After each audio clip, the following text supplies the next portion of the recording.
Hello friends, कैसे हैं आप सब। आई होप आप सब अच्छे होंगे। फ्रेंड्स, आज मैं अपनी ही संस्कृति के बारे में बात करेंगे। हमारे प्राचीन पुराणों में 18 महापुराण हैं, जो जिनमें प्राचीन काल की रचनाएं पुराणों में लिखी गई हैं। ज्ञान हमें हमारी सभ्यता के बारे में ज्ञान उनसे प्राप्त होता है। हमें पुराणों की मैं बहुत शॉर्ट में बताऊंगी, ताकि हमें मोटा मोटा ज्ञान तो हमें प्राप्त हो ही जाए। उसके डीपली भी आगे वीडियो बनाऊंगी। पुराण संस्कृत भाषा में लिखे गए हैं सभी पुराण, है ना।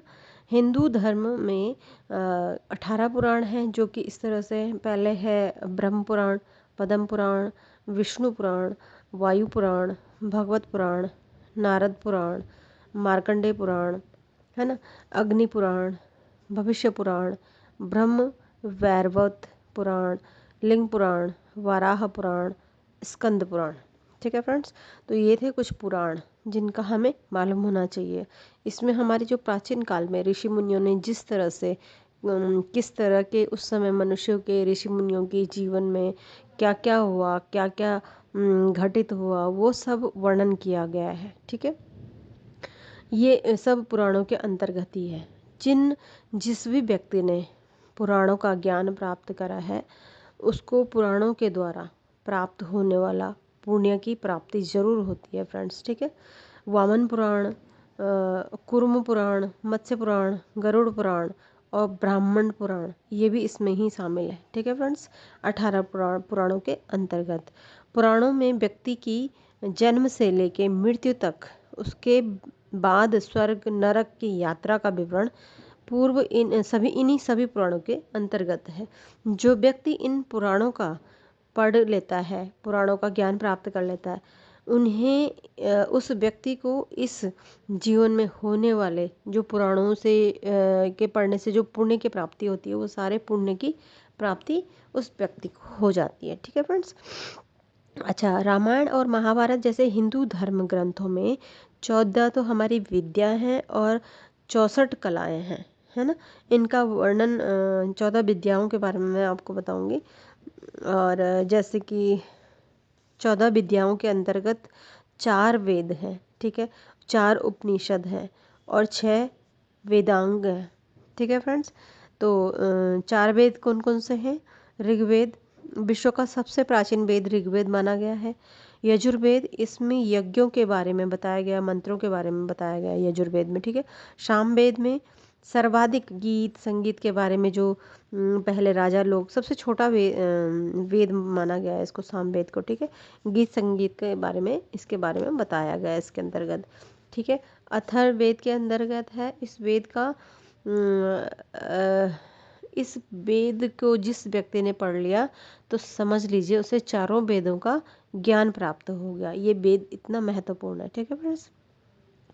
अच्छा, हिंदू धर्म के अनुसार 3 लोक हैं, है ना। शॉर्ट में मैं आपको बता रही हूँ, जो कि हमें अपनी भारतीय संस्कृति के बारे में, अपने हिंदू धर्म के बारे में पता होना चाहिए। ठीक है, हिंदू धर्म के अनुसार 3 लोक हैं और 14 भुवन कहे गए हैं। ठीक है, 3 लोक कौन कौन से हैं?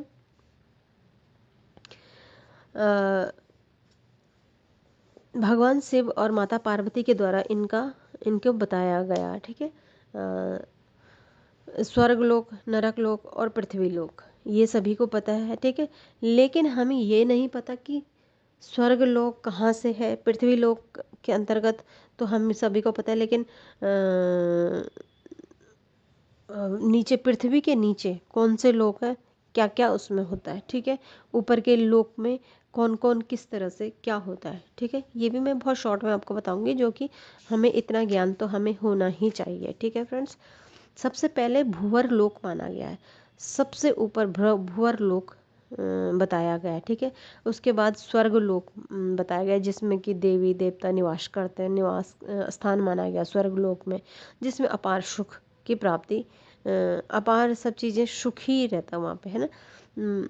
उसके बाद है महर लोक, जिसमें ऋषि मुनि रहते हैं। उसके बाद है जनक लोक, जनक लोक में देवगण रहते हैं।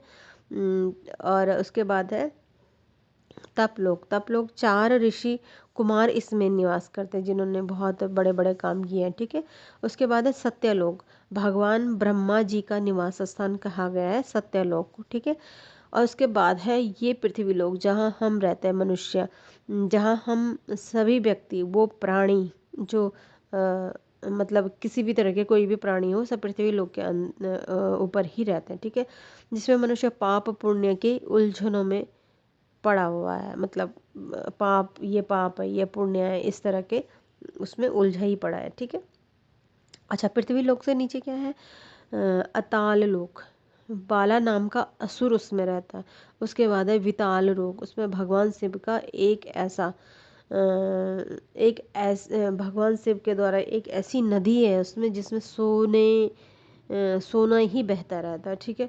उसमें एक भगवान शिव का एक भक्त निवास करता है, ठीक है। उसके बाद है सुताल, सुताल भगवान विष्णु का भक्त वहाँ पे बलि निवास करता है रहता है, ठीक है। तलातल लोक, तलातल लोक है, इसमें एक बहुत भयानक राक्षस निवास करता है। उसके बाद है महातल, सांपों का समुदाय यहाँ पे निवास करता है, ठीक है। महातल में रसातल लोक जो है शक्तिशाली असुर इसमें भी निवास करता है, ठीक है। उसके बाद है पाताल, जिसको हम सीधे पृथ्वी के बाद सीधे पाताल बोलते हैं, तो पाताल अब जाके है 14 नंबर पे पाताल लोक है, ठीक है।